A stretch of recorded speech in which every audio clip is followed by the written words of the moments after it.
Dans l'épisode de Demain nous appartient du mardi 26 mars, Manon retrouve Nordine devant chez lui car il ne répond pas à ses appels.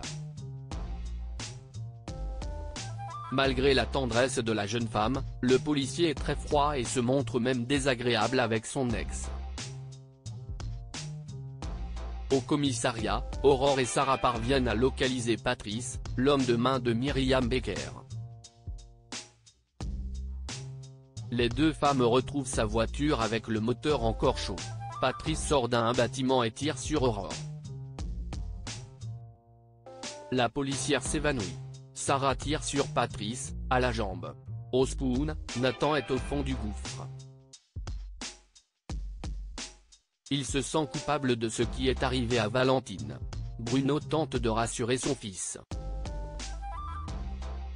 Aurore se réveille à l'hôpital. Elle demande tout de suite des nouvelles de Valentine.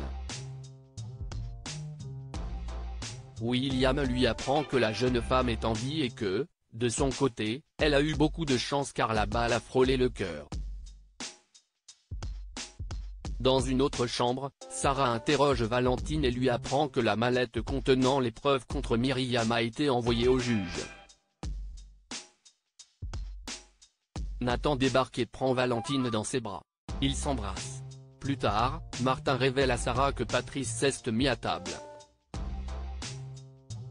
Maxence vient féliciter Sarah pour son arrestation mais le petit nouveau se montre un peu lourd. En fin de journée, Myriam est sortie de sa cellule pour être conduite en prison. Nordine vient assister à la scène mais n'arrive pas à regarder sa mère dans les yeux. À la nuit tombée, dans un terrain vague, Maxence est agressé violemment par Aaron. Mona se la joue indispensable et Lisa dépasse les bornes chez Georges. Mona a passé la matinée à faire le ménage et à s'occuper de Lucien.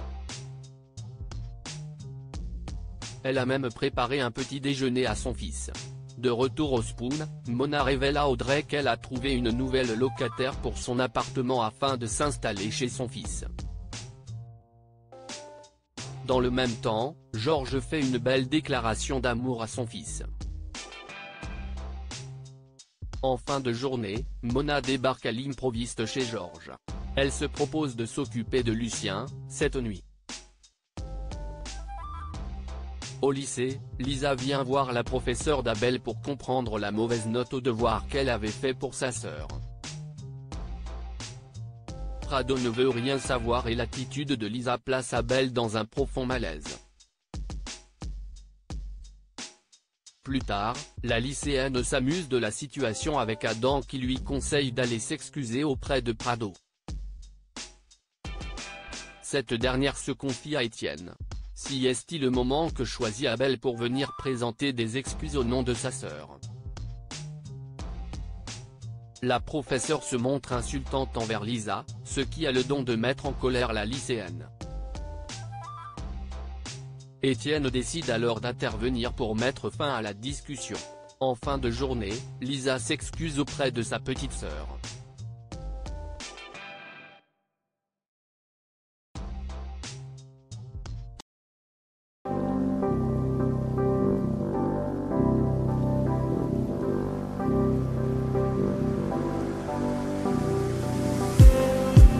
Just need